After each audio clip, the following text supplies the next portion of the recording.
بسم اللہ الرحمن الرحیم 1173 کا دسمبر شروع ہو چکا تھا۔ سلطان ایوبی نے اپنے فوجی کمانڈروں کی آخری کانفرنس بلائی۔ سلطان ایوبی نے انہیں پہلا حکم یہ دیا کہ اس لمحے سے فوج کی نقل و حرکت کے متعلق کوئی بات وہ کتنی ہی بے ضرر کیوں نہ ہو باہر کے کسی آدمی کے ساتھ نہیں کی جائے گی۔ جو عسکری اپنی بیوی بچوں کے ساتھ رہتے ہیں وہ گھروں میں بھی کوئی بات نہیں کریں گے۔ فوج کے کوچ کا وقت آ گیا ہے۔ یہ ظاہر کیا جائے گا کہ فوج روزمرہ کی طرح تربیت اور مشق کے لیے جا رہی ہے۔ ان ہدایات کے بعد اس نے کہا، ہمارے عیش پرست اور ایمان فروش بھائی اسلام کی تاریخ کو اس موڑ پر لے آئے ہیں جہاں تمہارا اپنا ہی عزیزوں کے خلاف لڑنا تم پر فرض ہو گیا ہے۔ کیا کسی نے کبھی یہ بھی سوچا تھا کہ میں اپنے پیر و مرشد نور الدین زنگی مرحوم کے بیٹے کے خلاف لڑوں گا؟ مگر صورت یہ پیدا ہو گئی ہے کہ بیٹے کی ماں بھی مجھ پر لعنت بھیج رہی ہے کہ اس کا مرتد بیٹا ابھی زندہ کیوں ہے۔ میرے رفیقو، تم جس فوج سے لڑنے جا رہے ہو اس میں تمہارے چچا زاد بھائی بھی ہوں گے، مامو زاد اور خالہ زاد بھی ہوں گے۔ مجھے دو بھائی ایسے بھی اپنی فوج میں نظر آئے ہیں جن کا ایک بھائی ایمان فروشوں کی فوج میں ہے۔ اگر تم خون کے رشتوں کو دل میں جگہ دو گے تو اسلام کے ساتھ جو تمہارا رشتہ ہے وہ ٹوٹتا ہے۔ کوچ سے پہلے تمہیں عہد کرنا ہوگا۔ تم یہ نہیں دیکھو گے کہ تمہارا مد مقابل کون ہے، تمہاری نظریں اپنے علم پر رہیں گی۔ دل میں یہ حقیقت بٹھا لو کہ تمہارے سامنے کلمہ گو بھائی ہیں مگر ان کی پیٹھ پر صلیبی ہیں۔ میں اس بھائی کو بھائی نہیں سمجھتا جو اپنے مذہب کے دشمن کو دوست سمجھتا ہے۔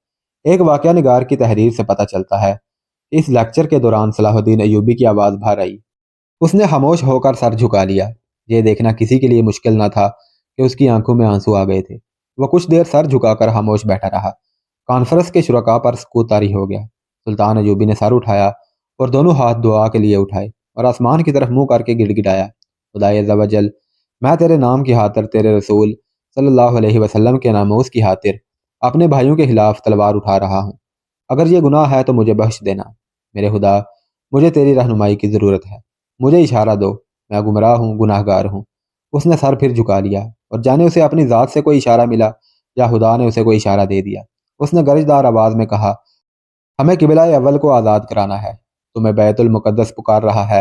میرے راستے میں میرا باپ بھی آیا تو اسے بھی قتل کر دوں گا۔ میرے بچے راستے میں حائل ہوئے، انہیں بھی قتل کر دوں گا۔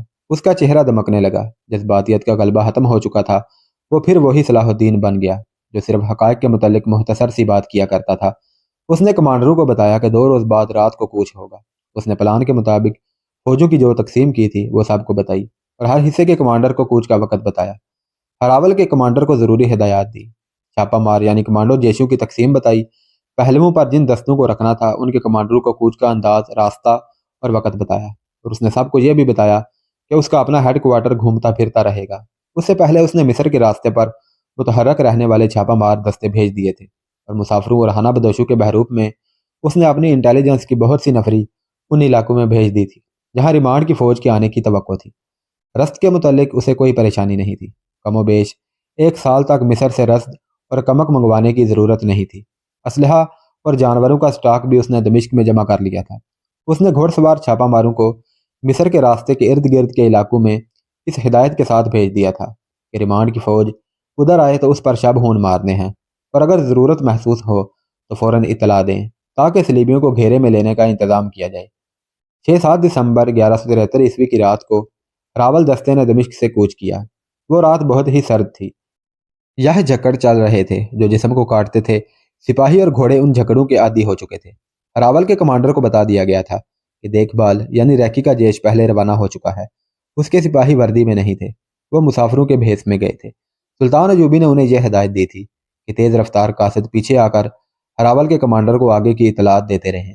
راول کو ہما کے قلعے تک جانا تھا جہاں قلعہ دار جوردک تھا۔ کمانڈر کو سلطان ایوبی نے بتایا تھا کہ ہما کا قلعہ بغیر لڑے ملنے کا امکان ہے، لیکن وہ کسی دھوکے میں نہ آئے۔ وہ قلعے سے موزوں فاصلے پر رک جائے اور دیکھے کہ قلعے والوں کا رویہ کیا ہے۔ اگر جوردک صلح کرنا چاہے تو اسے قلعے سے باہر بلایا جائے اور سلطان ایوبی کے آنے تک اس کے ساتھ کوئی سمجھوتا نہ کیا جائے۔ سلطان ایوبی نے دیواریں توڑنے والے تجربہ کار آدمیوں کی ایک جماعت کو آگے بھیج دیا تھا۔ راول کی روانگی سے 3-4 گھنٹوں بعد 2 زیادہ نفری کے دستے اس طرح روانہ کیے گئے کہ ایک کو ہراول کے دائیں اور دوسرے کو بائیں رہنا تھا۔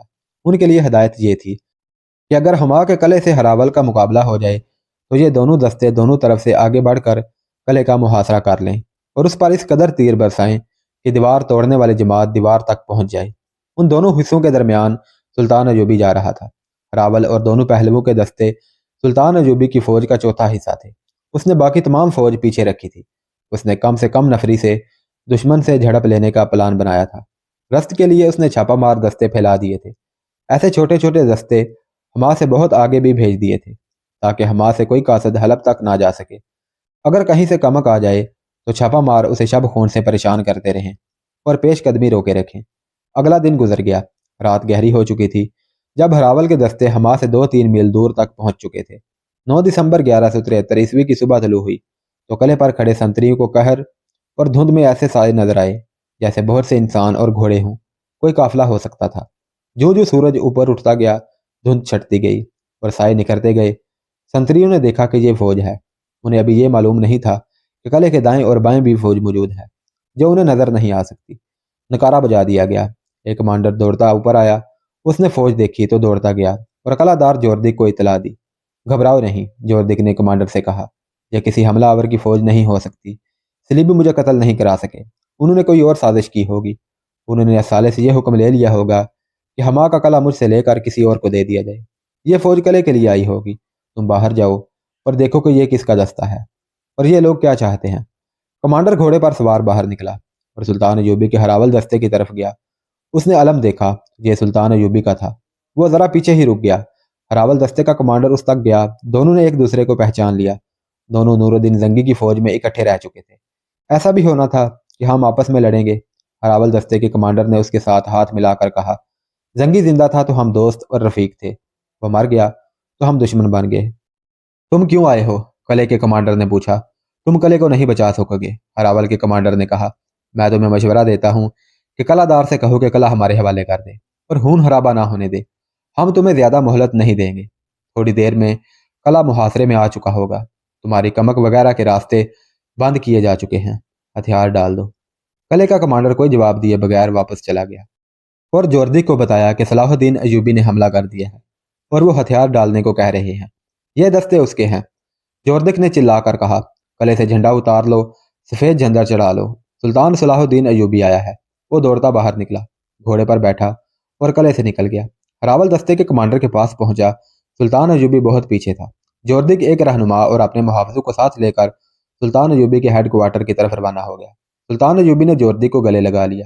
جوردک نے اس سے معافی مانگی، کچھ جذباتی باتیں کی اور قلعہ اپنی فوج سمیت سلطان ایوبی کے حوالے کر دیا۔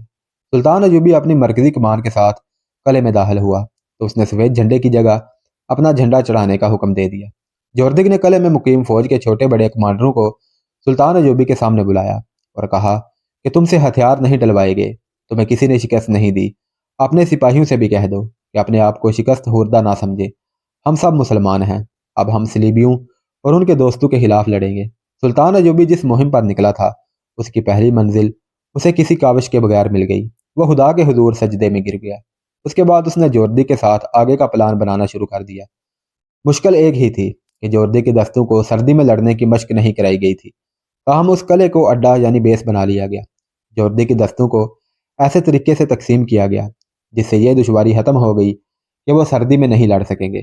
مگر سپاہیوں کو پتہ چلا تو انہوں نے احتجاج کیا اور مطالبہ کیا کہ وہ سلطان ایوبی کی فوج کے ساتھ آگے جائیں گے اور لڑیں گے۔ آگے ہمس کا قلعہ تھا۔ سلطان ایوبی نے کوچ کا وقت ایسا رکھا کہ ہمس تک رات کو پہنچا جائے۔ اس نے اسی وقت ہراول کو آگے بھیجا، لیکن اب کہ اس نے ڈپلائی میں کچھ رد و بدل کر دیا، کیونکہ ہمس میں اسے کوئی توقع نہیں تھی کہ قلعہ بغیر لڑے اس کے حوالے کر دیا جائے گا۔ اس نے دیکھ بھال کے لیے ایک پارٹی آگے بھیج دی تھی جس نے راستے میں اطلاع دی تھی کہ قلعے کا محل وقوع کیا ہے اور گرد و پیش کے حوالوں کو وائف کیا ہیں۔ سلطان ایوبی نے چند دستے اس طرف بھیج دیے جدھر سے مدد وغیرہ آنے کی توقع تھی۔ اس نے اپنی رست ہما کے قلعے میں جمع کر لی اور رست آگے لے جانے کے راستے کو کئی گشتی پارٹیوں اور چھاپا ماروں کے ذریعے محفوظ کر لیا۔ اس کے ساتھ ہما کا ایک دستہ بھی تھا۔ سلطان ایوبی کی کوشش یہ تھی کہ حلب تک اس کے حملے کی خبر نہ پہنچے تاکہ وہ دشمن کو بے خبری میں جا دبوچے۔ اس نے اس کا انتظام کر دیا تھا۔ اپنے آدمی حلب کے راستے پر پھیلا دیے تھے جن کے لیے حکم یہ تھا کہ وہ کسی بھاگے ہوئے فوجی کو یا کسی ایسے غیر فوجی کو جسے یہ معلوم ہو کہ حملہ شروع ہو چکا ہے روک لے۔ رات گہری ہو چکی تھی۔ قلعہ دار اور اس کے کمانڈر ایک وسیع کمرے میں شراب سے دل بہلا رہے تھے۔ انہوں نے 2 ناچنے والیاں بلا رکھی تھی۔ کمرے میں طبل و سارنگ اور رقص و سرور کا پر رونق ہنگامہ بپا تھا۔ سپاہی بے فکری کی نیند سو گئے اور جو ڈیوٹی پر تھے وہ سردی سے بچنے کے لیے کسی نہ کسی اوٹ میں کھڑے تھے۔ رات یخ تھی۔ کمانڈروں نے سب کو بتا رکھا تھا کہ سردیوں کے موسم میں جنگ کا کوئی خطرہ نہیں۔ ہم اسی لیے نور الدین زنگی کے مرنے کی دعائیں کرتے تھے کہ اسی دنیا میں جنت دیکھ لیں۔ قلعہ دار نے شراب کا پیالہ اوپر کر کے کہا، اب صلاح الدین ایوبی آیا ہے، خدا اسے بھی جلدی اٹھا لے گا۔ اسے ہم اٹھائیں گے، ایک کمانڈر نے کہا، ذرا موسم کھل جانے دو۔ قلعے کی دیوار پر کھڑے ایک سنتری نے اپنے ساتھی سے کہا، وہ دیکھو آگ جل رہی ہے۔ جلنے دو، اس کے ساتھی نے کہا، کوئی قافلہ ہوگا۔ اتنے میں آگ کے 3-4 گولے ہوا میں بلند ہوئے جو قلعے کی طرف آئے اور ان دونوں سنتری کے اوپر سے گزر کر قلعے کے اندر جا گرے۔ ان کے پیچھے اور گولے آئے، یہ شعلوں کے گولے تھے۔ پھر کئی اور گولے آئے، ان میں سے کچھ سامان پر پڑے اور آگ لگ گئی۔ نقارے اور گھڑیال بج اٹھے۔ قلعہ دار کی محفل میں ادھم بپا ہو گیا۔ سب دوڑتے قلعے کی دیوار پر گئے، ان پر تیروں کا می برسنے لگا۔ دروازے کے سنتریوں نے شور بپا کر دیا کہ دروازہ جل رہا ہے۔ سلطان ایوبی کے حملہ آور دستے نے دروازے پر آتش گیر مادہ پھینک کر آگ لگا دی تھی۔ چیخ چلا کر قلعے کے اندر کی فوج کو بیدار کیا گیا۔ قلعے سے بھی مزاحمت شروع ہو گئی، لیکن باہر سے اتنے تیر آ رہے تھے کہ سر اٹھانا محال ہو رہا تھا۔ سلطان ایوبی کی منجنیکوں نے قلعے کو جہنم بنا دیا تھا۔ قلعے کے کماندار چلا چلا کر اپنے سپاہیوں کا حوصلہ بڑھا رہے تھے۔ سپاہی اندھا دھند تیر چلا رہے تھے۔ ہتھیار ڈال دو، سلطان ایوبی کی طرف سے کوئی للکار رہا تھا۔ ہتھیار ڈال دو، تمہیں کہیں سے بھی مدد نہیں مل سکتی، جانے بچاؤ۔ یہ اعلان بھی کیا گیا کہ سلطان صلاح الدین ایوبی کے آگے ہتھیار ڈال دو، کسی کو جنگی قیدی نہیں بنایا جائے گا، اطاعت قبول کر لو، ہماری فوج میں شامل ہو جاؤ۔ رات بھر اعلان ہوتے رہے اور تیروں کا تبادلہ بھی ہوتا رہا۔ صبح کی روشنی پھیلی تو قلعہ دار نے باہر کا منظر اور قلعے کی دیوار پر اپنے سپاہیوں کی لاشیں دیکھ کر سفید جھنڈا چڑھانے کا حکم دے دیا۔ یہ قلعہ بھی سار کر لیا گیا۔ قلعہ دار اور کمانڈروں نے ہتھیار ڈال دیے۔ سلطان ایوبی قلعے میں گیا تو قلعہ دار اور کمانڈروں سے اتنا ہی کہا، خدا تمہیں معاف کرے، اور حکم دیا کہ ان سب کو ان کے سپاہیوں کے ساتھ دمشق بھیج دیا جائے۔ سلطان ایوبی نے انہیں اپنی فوج میں شامل نہیں کر سکتا تھا کیونکہ ان کی وفاداری ابھی مشکوک تھی۔ اس قلعے میں اسلحہ اور رسد کا خاصا ذخیرہ تھا۔ وہاں شراب بھی تھی اور 2 ناچنے والیاں بھی۔ شراب باہر انڈیل دی گئی اور ناچنے والیوں کو بھی ان کے آدمیوں کے ساتھ دمشق بھیج دیا گیا۔ سلطان ایوبی نے ہمس کے قلعے کو دوسرا اڈا بنا لیا اور ہما کے قلعہ کا ایک دستہ وہاں لگا دیا۔ اگلا قلعہ حلب کا تھا جو حلب شہر سے ذرا ہی دور تھا۔ وہاں بھی وہی ہوا جو ہمس میں ہوا تھا۔ سلطان ایوبی کا حملہ ناگہانی تھا۔ اس نے قلعے والوں کو بے خبری میں جا لیا تھا۔ اس کے سپاہیوں کا مورال 2 قلعے سر کر لینے سے اور زیادہ مضبوط ہو گیا تھا۔ انہوں نے حلب کا قلعہ بھی سر کر لیا اور اس کے دستوں کو کمانڈروں سمیت دمشق بھیج دیا گیا۔ مگر اس مرحلے پر آ کر رازداری ختم ہو گئی۔ ہتھیار ڈالنے والے سپاہیوں میں سے کوئی فرار ہو گیا یا کسی اور نے حلب اطلاع دے دی کہ سلطان ایوبی نے ہما، ہمس اور حلب کے قلعے لے لیے ہیں اور وہ حلب کی طرف بڑھ رہا ہے۔ سلطان ایوبی کو معلوم نہ ہو سکا کہ اس کا رازداری والا یہ حربہ بیکار ہو چکا ہے۔ اس نے پیش قدمی کی رفتار بھی ختم کر دی، جس کی وجہ یہ تھی کہ جو دستے ہمس اور حلب کے قلعوں کو محاصرے میں لے کر راتوں کو لڑے تھے، انہیں آرام کے لیے پیچھے بھیجنا اور ان کی جگہ تازہ دم دستے آگے لانا ضروری تھا۔ اسے اب فوج کی بدلی ہوئی ترتیب میں آگے بڑھانا تھا، کیونکہ حلب شہر کی لڑائی قلعے کے محاصرے سے مختلف تھی۔ نئی ترتیب میں بھی کچھ وقت لگ گیا۔ سلطان ایوبی بہت محتاط تھا کیونکہ اصل لڑائی تو اب آ رہی تھی اور صلیبی فوج کے آنے کا امکان بھی تھا۔ حلب اطلاع جلدی پہنچ گئی تھی۔ صلیبی مشیر وہاں موجود تھے۔ پہلے تو وہ اس پر حیران ہوئے کہ سلطان ایوبی نے سردیوں میں حملہ کیا ہے، پھر وہ خوش ہوئے کہ اس کی فوج صحرائی جنگوں کی عادی ہے، وہ ان چٹانوں میں نہیں لڑ سکے گی۔